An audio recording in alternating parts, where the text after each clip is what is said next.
मध्य प्रदेश राज्य द्वारा civil line जिला छतरपुर मध्य प्रदेश अभियोजन राज्य द्वारा श्रीमती ज्योति शर्मा एडीपीओ बनाम संतोष सोनी पिता श्री गणेश प्रताप सोनी उम्र 50 वर्ष निवासी ग्राम अकोड़ी थाना जिला जालम उत्तर प्रदेश हाल निवासी हनुमान जी के मंदिर के पास नरसिंहपुर छतरपुर थाना सिविल लाइन जिला छतरपुर मध्य प्रदेश। इस प्रकार प्रकरण में संक्षिप्त मामला इस प्रकार अभियुक्त को विरुद्ध भारतीय दंड संहिता की धारा 427, 294 एवं 506 पार्ट 2 भारतीय दंड संहिता के अंतर्गत आरोप है कि उसने दिनांक 28/2/2020 को रात्रि करीब 8 बजे शिकायतकर्ता रामस्वरूप को प्लाट नरसिंहपुर जिला छतरपुर पर उसके प्लाट को 3 पेड़ काटकर लगभग 50% की क्षति की है। उससे उक्त समय व स्थान को जो कि एक लोक स्थान अथवा उसके समीप है पर इस्लाम स्वरूप को असली शब्दों का उच्चारण कर उसे तथा अन्य सुनने वालों को छुप कारित किया है। फरियादी राम स्वरूप को संतरास कारित करने की आशय से उसे जान से मारने की धमकी देकर आपराधिक अंतरस कारित किया। श्रीमान महोदय जी, अभियोजन का संक्षिप्त मामला इस प्रकार से है कि दिनांक 8/31/2020 को फरियादी रामस्वरूप यादव ने थाना सिविल लाइन में जाकर इस आशय से प्रथम सूचना रिपोर्ट लेखबद्ध कराई कि वह भोपाल में रहकर मजदूरी करता है और उसका परिवार नरसिंहगढ़ पूर्वा जिला छतरपुर में रहता है एवं उसका प्लाट नरसिंहगढ़ पूर्वा में है। उसमें बाउंड्री वॉल व गेट लगा हुआ है। उसके प्लाट में एक सागौन, एक बेलपत्र एवं एक मुनगा का पेड़ लगा हुआ है। श्रीमान जी, दिनांक 8/2/2020 को रामस्वरूप यादव के मोबाइल पर हरिराम यादव ने फोन लगाकर बताया कि प्लाट में लगे सागौन, बेलपत्र व मुनगा के पेड़ को अभियुक्त द्वारा काट दिया गया है। तब रामस्वरूप यादव दिनांक 2/3/2020 को भोपाल से छतरपुर आया और उसने अपने प्लाट पर जाकर देखा तो पेड़ वास्तव में कटे हुए थे। वही प्लाट के बगल में रह रहे अवधेश सिंह यादव ने उसे बताया कि उसके पेड़ों को अभियुक्त संतोष सोनी द्वारा काटा गया है, जो कि उसने स्वयं देखा हुआ है। श्रीमान महोदय जी, अभियुक्त संतोष सोनी द्वारा रामस्वरूप यादव के प्लाट के तीनों पेड़ों को काटकर रामस्वरूप यादव का लगभग 20,000 रुपए का नुकसान किया गया है। श्रीमान जी, हम बचाव पक्ष से हैं और बचाव हेतु तर्क प्रस्तुत करने के लिए हम आपका अनुमति चाहते हैं। न्यायिक मजिस्ट्रेट प्रथम श्रेणी छतरपुर मध्य प्रदेश राज्य द्वारा थाना सिविल लाइन जिला छतरपुर मध्य प्रदेश बनाम संतोष सोनी। श्रीमान, माननीय न्यायालय के क्षेत्राधिकार का कथन इस प्रकार है। अपराध प्रकरण क्रमांक 825/2020 थाना सिविल लाइन छतरपुर के द्वारा पंजीबद्ध किया गया है तथा फरियादी द्वारा अभिकथन अपराध का घटनास्थल नरसिंहगढ़ पूर्वा छतरपुर रिपोर्ट पर लेखबद्ध कराया गया है। अतः दंड प्रक्रिया संहिता 1973 की धारा 190 के अधीन उक्त प्रकरण 825/2020 पर माननीय न्यायालय छतरपुर को संज्ञान लेने की अधिकारता एवं विचार हेतु क्षेत्राधिकार प्राप्त है। श्रीमान, अभियुक्त पर अभिकथित आरोप इस प्रकार है। अभियुक्त पर धारा 427, धारा 294 एवं धारा 506 भाग 2 दंड प्रक्रिया संहिता 1860 के अंतर्गत दंडनीय अपराध के यह आरोप है तो उसने दिनांक 28 फरवरी 2020 को रात्रि करीब 8 बजे फरियादी रामस्वरूप यादव के प्लॉट जो कि नरसिंहगढ़ पूर्वा जिला छतरपुर में स्थित है वहां से 3 पेड़ काटकर उसे 50 रुपए से अधिक की रजिस्ट्री कारित की गई।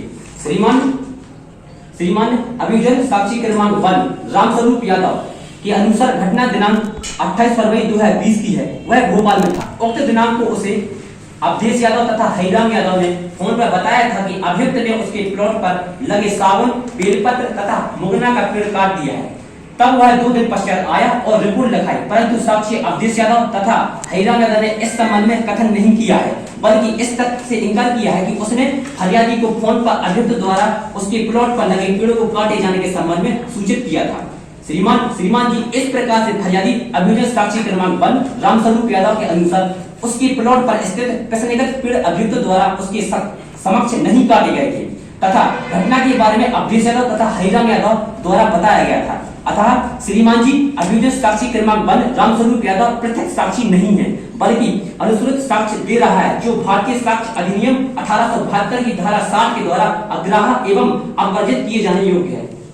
श्रीमान जी, फरियादी की प्रथम सूचना रिपोर्ट के अनुसार उक्त कथित घटना दिनांक 28/2/2020 की है, परंतु उसने प्रथम सूचना लगभग 9 दिन बाद थाना सिविल लाइन में उपस्थित होकर लिखाई थी। जिसमें बताया है कि 28/2/2020 को वह भोपाल में मजदूरी का कार्य कर रहा था एवं उसका परिवार नरसिंहपुरवा में हरिराम यादव के घर में किराए से रहते हैं। एवं उक्त दिनांक को हरिराम यादव ने उसे फोन पर बताया कि आरोपी ने उसके प्लाट में, जो कि पास में ही है, में घुसकर पेड़ काट दिए एवं उक्त प्लाट में सागौन, बेलपत्र एवं मुर्गा का पेड़ लगा था, जो कि काट दिया व्यक्त किया गया है।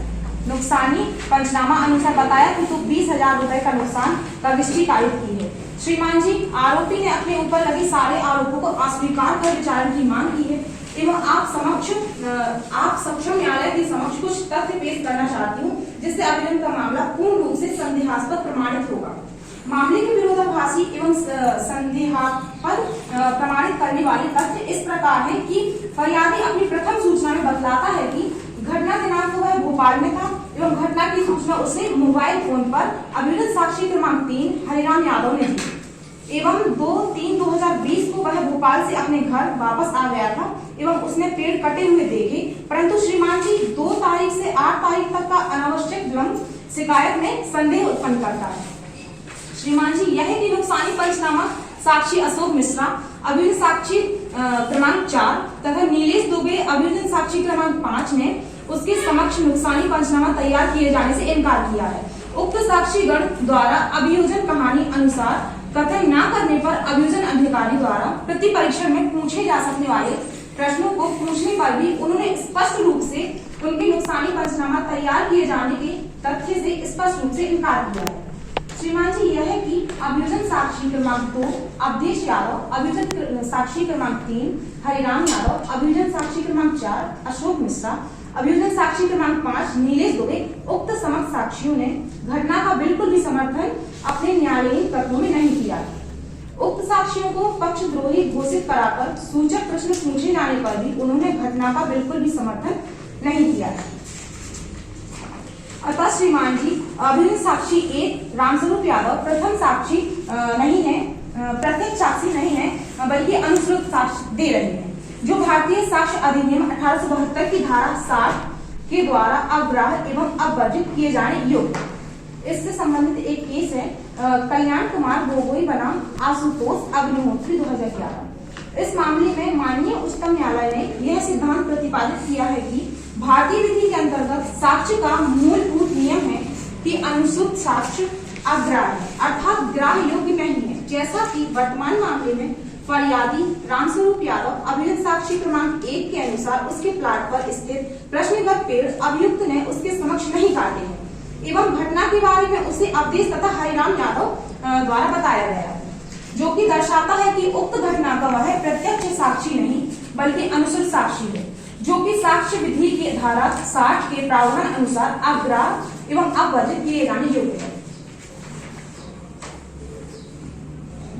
उसके भूस्वामित्व होने के संबंध में कागजात उसकी ग्राम छठी बमोरी में रखे थे, जिनको लेकर वह रिपोर्ट करने आया था। फरियादी उक्त मौखिक रिपोर्ट के आधार पर प्रथम सूचना रिपोर्ट प्राप्ति देखभाल कराई गई थी तथा विवेचना भी प्रारंभ की गई थी। श्रीमान महोदय जी, विवेचना के दौरान फरियादी आहत एवं साक्षीगण के कथन लिए गए। घटनास्थल का नक्शा मौका प्राप्ति 2 फरियादी से प्लॉट की रजिस्ट्री जब्ती कर पंचनामा प्राप्ति 3 तथा अभियुक्त से कुल्हाड़ी जब्त कर जब्ती पंचनामा प्राप्ति 7 बनाया गया। श्रीमान महोदय जी, अभियुक्त संतोष सोनी धारा 41A दंड प्रक्रिया संहिता का सूचना पत्र देकर अपराध जमानती होने से छोड़ा गया। संपूर्ण विवेचना उपरांत अभियुक्त के विरुद्ध अभियोग पत्र न्यायालय में किया गया। माननीय बचाव पक्ष की तरफ से न्यायालय के समक्ष तथ्यों को प्रस्तुत करने की अनुमति चाहते हैं। माननीय न्यायालय न्यायिक मजिस्ट्रेट प्रथम श्रेणी जिला छतरपुर मध्य प्रदेश अभियोजन साक्षियों तथा प्रदर्शनों का विवरण क्रमबद्ध तरीके से इस प्रकार से है। अभियोजन साक्षी क्रमांक 1 रामस्वरूप यादव फरियादी, अभियोजन साक्षी क्रमांक 2 अवधेश यादव जब्ती पंचनामा साक्षी, अभियोजन साक्षी क्रमांक 3 हरिराम यादव नक्शा मौका साक्षी, अभियोजन साक्षी क्रमांक 4 अशोक मिश्रा, अभियोजन साक्षी क्रमांक 5 नीलेश दुबे नुकसानी पंचनामा के साक्षी, अभियोजन साक्षी क्रमांक 6 नेपाल संघ तैयार विवेचक अधिकारी। माननीय अभियोजन साक्षी क्रमांक 2 अवधेश यादव ने सूचक प्रश्न पूछने के दौरान यह स्वीकार किया है कि उसके समक्ष पेड़ काटे जाने संबंधी कोई कथन नहीं किया गया है। उसके द्वारा यह स्वीकार किया गया है कि दिनांक 1 मार्च 2020 को उसे हरिराम यादव ने बताया था कि रामस्वरूप यादव के प्लॉट के पेड़ अभियुक्त संतोष सोनी द्वारा काटे गए हैं। श्रीमान जी, अभियोजन साक्षी क्रमांक 3 हरिराम यादव ने अपनी प्रति परीक्षा में इस सुझाव को स्वीकार किया है कि उसने आरती यादव पत्नी रामस्वरूप यादव को दिनांक 26 जुलाई 2018 को रजिस्टर्ड विक्रय पत्र से नरसिंहगढ़ परवा हनुमान मंदिर के पीछे स्थित प्लॉट मय पेड़ व पौधों के विक्रय किए थे, जिसमें नीम का पेड़ लगा हुआ था, जो आज भी लगा हुआ है। माननीय न्यायालय हरिराम यादव के द्वारा इस तथ्य से भी इनकार किया गया है कि दिनांक 1 मार्च 2020 को उसने यह देखा था कि अभियुक्त संतोष सोनी प्लॉट पर मुनगा का पेड़ काट रहा था। श्रीमान जी, हरिराम यादव ने इस तथ्य से इनकार किया है कि अभिकथित प्लॉट पर मुनगा, बेल तथा सागवान के पेड़ लगे हुए थे। माननीय न्यायालय अभियोजन साक्षी क्रमांक 4 अशोक मिश्रा तथा अभियोजन साक्षी क्रमांक 5 दिनेश दुबे ने अभियोजन अधिकारी द्वारा प्रतिपरीक्षण के दौरान उनके समक्ष नुकसानी पंचनामा प्रदर्श की 6 तैयार किए जाने के तथ्य से भी स्पष्ट रूप से इनकार किया है। श्रीमान जी, अभियोजन साक्षी क्रमांक 6 नेपाल सिंह परिहार ने अपनी मुख्य परीक्षा में बताया है कि अभियुक्त से कुल्हाड़ी जब्त कर जब्ती पंचनामा प्रदर्श की 7 तैयार किया गया है। श्रीमान जी, कुल्हाड़ी सामान्य उपयोग में आने वाली वस्तु है जो सामान्यतः घरों में पाई जाती है। केवल इस तथ्य के आधार पर कि कुल्हाड़ी अभियुक्त से जब्त की गई है, यह साबित नहीं होता कि अभियुक्त के द्वारा पेड़ काटे गए हैं। माननीय अभियोजन पक्ष की ओर से पेश किए गए अभियोजन साक्षी क्रमांक 2 अवधेश यादव, अभियोजन साक्ष्य क्रमांक 3 हरिराम यादव, अभियोजन साक्ष्य क्रमांक 4 अशोक मिश्रा एवं अभियोजन साक्ष्य क्रमांक 5 नीलेश दुबे के द्वारा अभियोजन कहानी का किसी भी प्रकार से समर्थन नहीं किया गया है। श्रीमान जी, आईपीसी की धारा 427 के तहत अपराध को साबित करने के लिए निम्नलिखित आवश्यक तत्व है: इरादा या ज्ञान, संपत्ति को नुकसान पहुंचाना, क्षति पहुंचाना, संपत्ति को तोड़ना, काटना, जड़ से अलग करना, नष्ट किया होना या खराब किया हो, या जानबूझकर या लापरवाही के कारण संपत्ति को नुकसान आरोपी ने जानबूझकर पहुंचाया हो। राशि 50 रुपये या उससे ज्यादा होनी चाहिए। और जो आईपीसी धारा 427 इसमें निष्ठी को बताया, उसमें 50 रुपये या उससे अधिक का नुकसान है पहुंचाता है तो ऐसा व्यक्ति अपराधी है। और श्रीमान जी, यह है कि मामले का समर्थन मात्र अभियोजन साक्षी क्रमांक 1 ने किया है, जो कि फरियादी है, परंतु उसने घटना अपनी आंखों के सामने ना होना व्यक्त किया है। इसके अलावा विवेचना अधिकारी ने ही मामले का समर्थन अपने न्यायालयिक तत्व में किया है, परंतु उक्त अन्वेषण कार्यवाही की दस्तावेजों के जो साक्ष्य हुए हैं, जैसे कि नक्शा मौका, जब्ती पत्रक, नुकसानी पंचनामा आदि के साक्षियों ने अपने न्यायालयिक कथनों में घटना का किसी भी प्रकार से समर्थन नहीं किया है। जिससे संबंधित केस है वीर सिंह बनाम उत्तर प्रदेश राज्य AIR 1978। इस वाद में माननीय उच्चतम न्यायालय द्वारा अभिधारित किया है कि अभियोजन को अपना मामला युक्तियुक्त संदेह से परे प्रमाणित करना होता है और संदेह का लाभ हमेशा अभियुक्त को मिलता है। ऐसी स्थिति में अभियोजन अपने मामले को संदेह से परे साबित करने में असफल नजर आ रहा है। माननीय न्यायालय से बचाव पक्ष का आग्रह है कि अभियोजन पक्ष के द्वारा ना तो कोई चक्षुदर्शी साक्ष्य पेश किया गया है और ना ही किसी साक्षी द्वारा अभियोजन कथा का समर्थन किया गया है। यह मामला पूर्णतः संदेह से लिप्त है, चाहे वह घटना दिनांक हो या फिर अपराध की विषय वस्तु। अतः भारतीय न्याय व्यवस्था के अनुसार अभियुक्त को संदेह का लाभ देकर वाइजत बरी किया जाने की कृपा की जाए।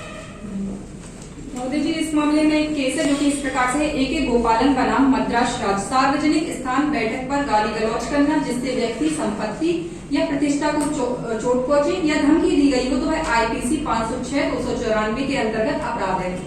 भारतीय दंड संहिता 1860 की धारा 294 जो की बात करती है कि लोक स्थान में या उसके समीप कोई अश्लील शब्द सुनाया या उच्चारित करेगा, इससे दूसरों की क्षोभ कारित होता हो, वह अपराध की श्रेणी में आएगा।